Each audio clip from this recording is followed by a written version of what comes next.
always look forward to talking to you, Harold. How are you? Asking you to unmute here. Turn on that microphone, Harold, so we could hear the wisdom. There you go. I hear you. Nope, you're still muted. I hit unmute. There we go. All right. Yeah. Hi, Hal. I am Pippa's dad, but Pippa and I have been together in New York and Washington for a few days comparing notes. So okay. It'll be maybe interesting.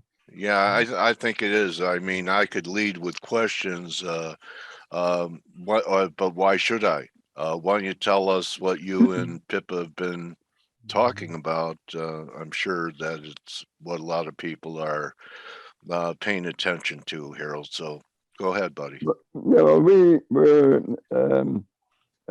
talking quite a bit about what Putin wants to do, and how Washington is reacting.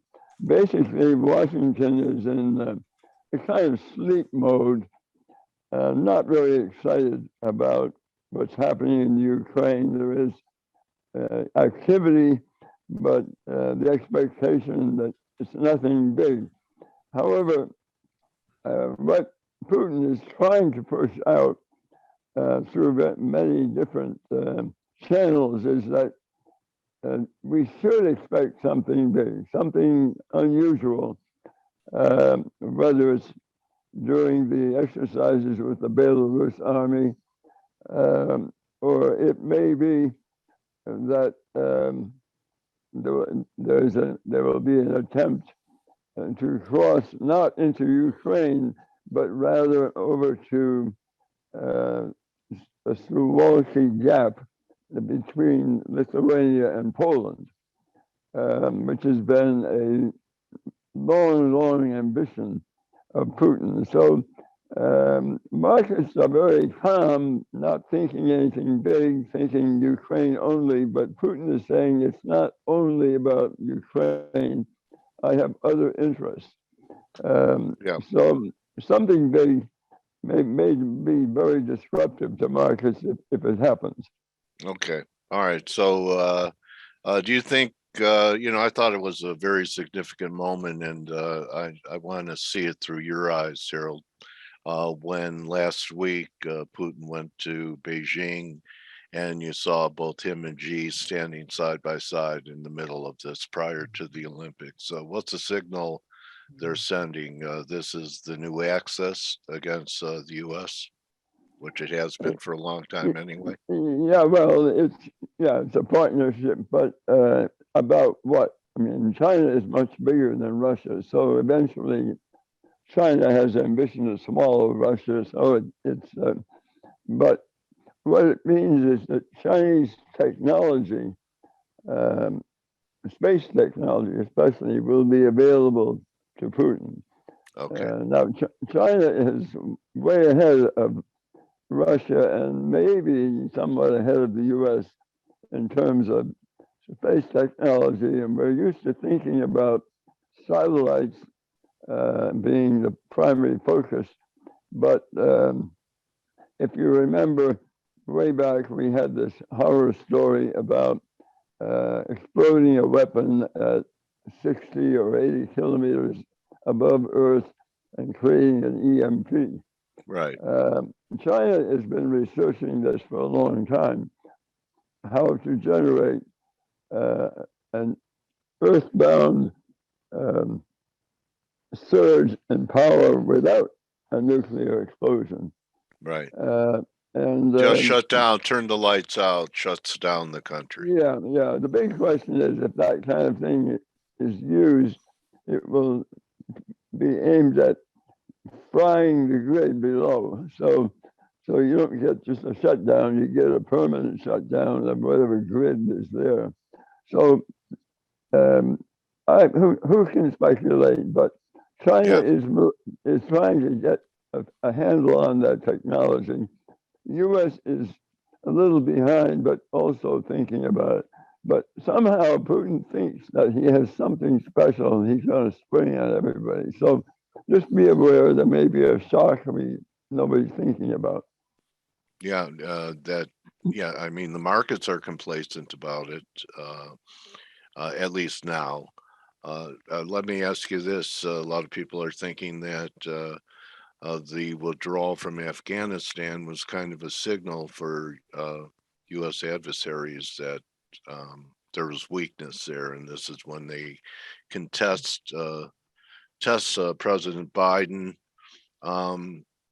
What about China? Some people think that they, may want to press their advantage too. Do you think that's around the corner with Taiwan? Xi Jinping has his very important October 20th plenary when he may be shifted from a term limited leader to a permanent leader. I don't think he wants to do anything that will disturb that trajectory. So doing something with Taiwan would be after. Yeah, it would be sometime later, but not near term. Okay, and do you think Putin's going to wait until the Olympics are over to make a move? Perhaps he needs the time anyway. And do you think that, we recently had like a pretty good sell-off the week before in the gold market? Do you think Russia needs to dump some gold to pay for this military adventurism? If they actually fight, that could happen. But right now, the Russians are busy buying more gold wherever they can. Okay, Harold, the crude oil market has been relentless. Even when the stock market sold off, NASDAQ sold off 18%, S&P 10, and you really didn't get much in the crude, and here we are at new all-time highs here. Do you think that there's a higher possibility of an Iran nuclear deal so that, with the political situation the way it is and inflation becoming the number one political issue, that if we could get Iranian oil back on the market, 1 million barrels a day, that would help President Biden's numbers if gas prices came down a little bit? The Biden people are probably thinking about this because they have their backs to the wall with this domestic election coming up. So the opportunity is there. But let me talk about inflation. Does this remind you of the 70s at all, Harold? Yeah, it does. Okay. And I was involved, as you know. Did you wear a win button? No, I refused to put it on. But I was all right, I didn't in the wear one middle either. of all of that, from the going off gold decisions right on through. Yeah. But what we're not thinking about in this whole inflation question is the direct link between energy, as oil and gas, and food. And now I see the inflation in manufacturers subsiding pretty soon as inventories build and new orders start flowing. But the problem of food is ongoing, and I see the inflation continuing to be strong in food for several years out, because we've got a confluence of higher energy, which affects fertilizer.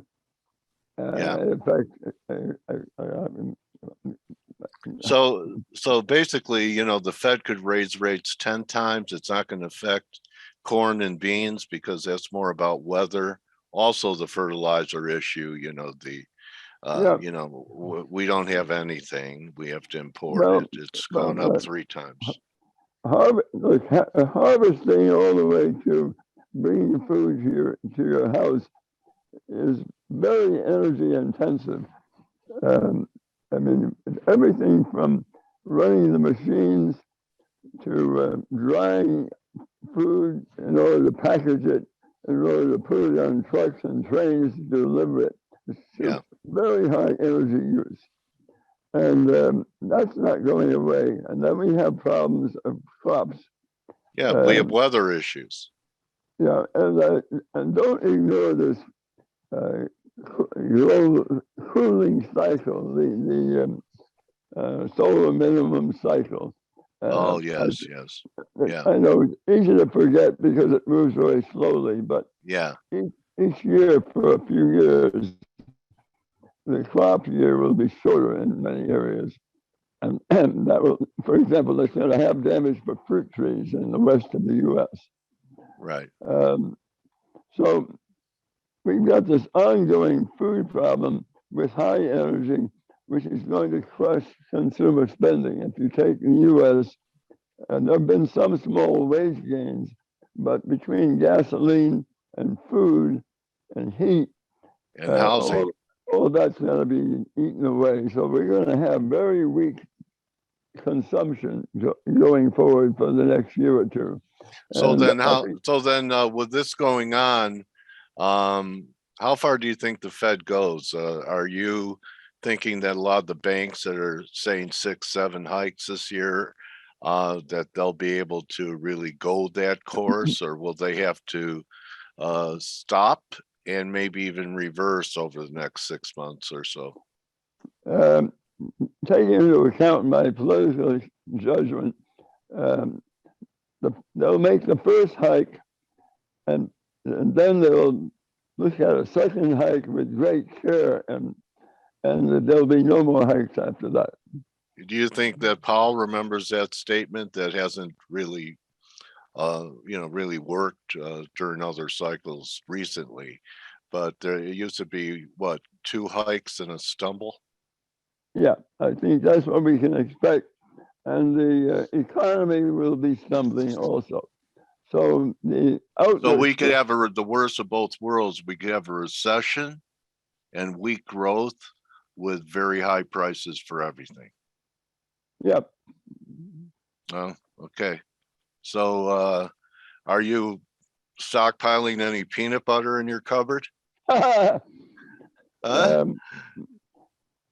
What do you think? Do you think people should really prepare for this? I mean, it's nice to talk about it. It's not as much fun when you're in the middle of it. Do you think that, food security is something that, people should, we used to laugh at how, preppers and, certain religious groups are always preparing for emergencies or end times. And it sounds like we should fill up that pantry again. Yeah, I know a lot of people are, living off ordering food out nowadays. Yeah. And that whole process may dry up a few months from now. You think the food, so a few months from now, there's not going to be Grubhub because there's not going to be enough. Well, it just won't be enough for us to have to charge so much that people will go back to grocery stores. But this pressure of heat, and gasoline to move around is going to be very, very powerful depressant on the economy. And with the economy looking weak, at least for the next year or so, and this frankly means growth. Isn't this when leaders of nations actually don't shy away from war? When they have these type of economic conditions? I mean, historically, usually there's some type of economic crisis or failure. And then the next step is some kind of adventure, some kind of military conflict. Well, so are we there? And maybe Biden wants this war. Or is he an isolationist? I think he just wants the world to go away. He wants to work on the U.S. economy. Okay. So he's not comfortable with the world. Our military is ready, but they're held back. I don't think that there's any eagerness in Washington for a war. I think they feel trapped. The problem is going to be weak economy in Europe. We are greatly overestimating where China is. China's economy is really weak, and they will hide as much as they can in numbers. But the economy, in my judgment, of China is running at a rate of growth between 0 and 2%, but not above that. And so China. So we have global weakness. I mean, they have been the global economic powerhouse as far as GDP for what, 10 years, 15, 20 years. World trade is probably not going to be very strong this year. Now, the export-dependent economies like Germany, South Korea, Japan, China, they're going to have disappointing exports. In addition, if China is in trouble, they will try to keep production going, and they will try to push aside South Korea, Germany, Japan exports by stealing those markets, by dumping into the world market. So I think the outlook for the export-dependent economies is dire. All right. Well, then let me ask you something, because I noticed this a few weeks ago. It's USD yuan. Here we are. Do you think they're going to? It's had a pretty nice. It's been pretty strong, right? So you get less wants. To me, this looks like some type of bottoming formation. Do you think we could get some, if China wants to export, do you think revaluation of Yes. devaluation of the yuan is coming? Yeah, I think it's in the cards. Okay, so they'll use this tool too. Yes. Okay. So Harold, I mean, there's so many different pots bubbling on the oven right here. What were you and Pippa most worried about? Is it the unpredictability of what Putin wants? At this moment, yes. And medium term, this confluence of negative impact on consumption side of our economy. Looking further out, if we look past this year, then we're both quite bullish about a lot of new technology coming in what I call Industry 4.0, the next industrial revolution. It's a really, really big, sweeping process that's now underway, using new materials, substituting the stuff we dig out of the ground, which will mean shipping a lot less stuff across oceans, and manufacturing in ways we've not been used to, the most important being 3D printing. Nobody really follows that. Sounds like far out. But Habitat for Humanity, Jimmy Carter's project, he's now building entire residential complexes with 3D printing.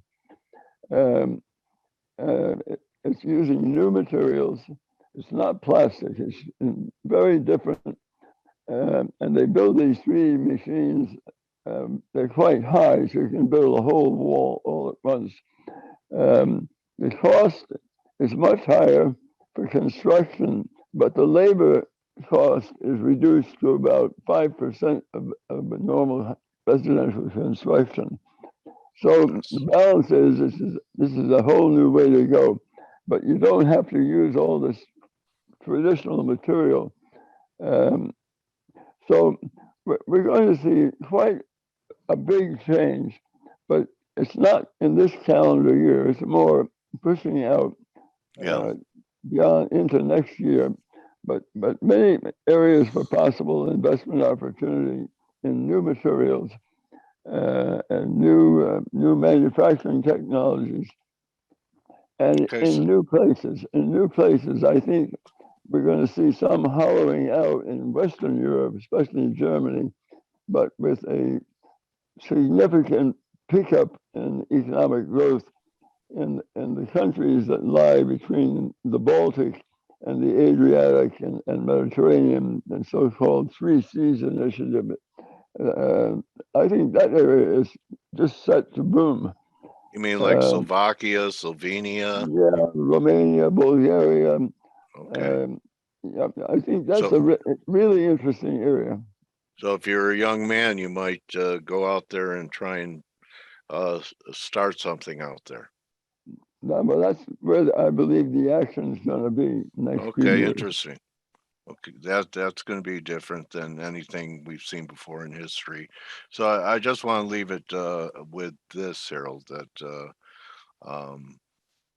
do you think there's a chance of Putin withdrawing, or is he going in one way or the other?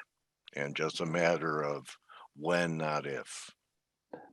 He's playing with Macron and Schultz. He's hacking you right now? And, there's a picture in the world press today of back of Macron's head walking towards Putin. And Putin, if you see the picture, look carefully at Putin. He's in the distance and he has a big grin on his face as if he's about to eat, Yeah. And so, but he's going in. I think he's going to do something. And what kind of shock to the financial markets? Well, that's the question. Will he do anything that shocks the markets? It's possible. Yeah. But will Germany let us shut down that pipeline? That Germany won't get a choice. I think probably Biden told the Germans, "We'll shut it down." That's the way it sounded. We'll shut it down if you don't. So, and I have one more question from an attendee, from Anthony. Will we be able to 3D food print our way to prosperity? Can we make food on a 3D printer? No, but we can do food a lot of new ways. I mean, we're gonna, places like Singapore. Soylent Green? No, in Singapore, they're doing vertical farming, and in commercial office space. I mean, there's a lot coming that we don't know much about, but yeah, we'll figure it out. But it just means food's going to be more expensive. That's all.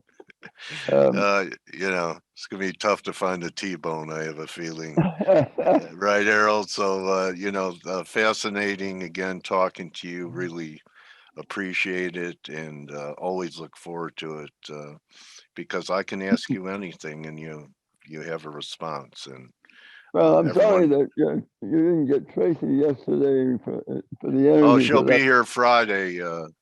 She hasn't. Yeah, well, I sent her a note. I was hoping to use what she said as a tee off for my own comments, but Tracy has been saying for a long time, don't short crude. So she's definitely right. And tune in Friday, Harold. She'll be here. Yeah, I'm interactive with her. Okay. By the way, one thing to watch out for. Most of the market information and the commercial internet flows from satellites through a small island in the north of Norway called Svalbard. And there's a cable, there are two cables from there going west, US, UK, to the world. The Russians, about 3 weeks ago, cut one of the cables. And they didn't cut it in one place, they cut it in two places, about a mile apart. It was meant as a signal from Putin to the world, I can do something that will really give you a heartache. Now, we don't know what will happen next, but if they cut both cables, our financial markets will have a heart attack. There'll be holidays, market holidays, because there'll be no way for people to execute. The internet will go dark. So, anyway, think about. Yep. All right. So, makes me want to have a phone system with a Dixie cup and string. So anyway, Harold, thank you for that heads up as well. So, kind of like what I tell traders all the time, expect anything and expect everything. Just be prepared. This is that kind of year. Yeah. And Putin, just one thing, Putin is expecting the Republicans to take control of the House and Senate at the end of November, after November. So this is for him the last chance to push around a weak president facing. How could he resist? Yeah. So that is, don't underestimate. Everybody should be thinking. Of course, it's his last chance to do one big thing. I hope it's also his last dance. Maybe this turns out to be a strategic error, just like, us and them going into Afghanistan. Yeah, and it ends up being his downfall. This could well turn out to be. That's my prediction. I think there are differences at the top level of the military between them and Putin. I think there's concern that this is too big a gamble for Russia. There is chatter like that, and I'm a big believer in pride before the fall. And a guy who rides horseback with his shirt off has a little bit of an ego. What do you think, buddy? Huh? Yeah, a big ego. Thank you, Harold. Everyone, Harold Malmgren. You can follow him at Hal's Rethink. Pleasure speaking with you again, buddy. Appreciate all your pearls of wisdom and your insight. Thank you, Harold. Okay. All right. So that's a wrap, everybody. And enjoy the rest of your day. You could join the team in 15 minutes on the Morning Edge. Don't just count your pips or your days of freedom.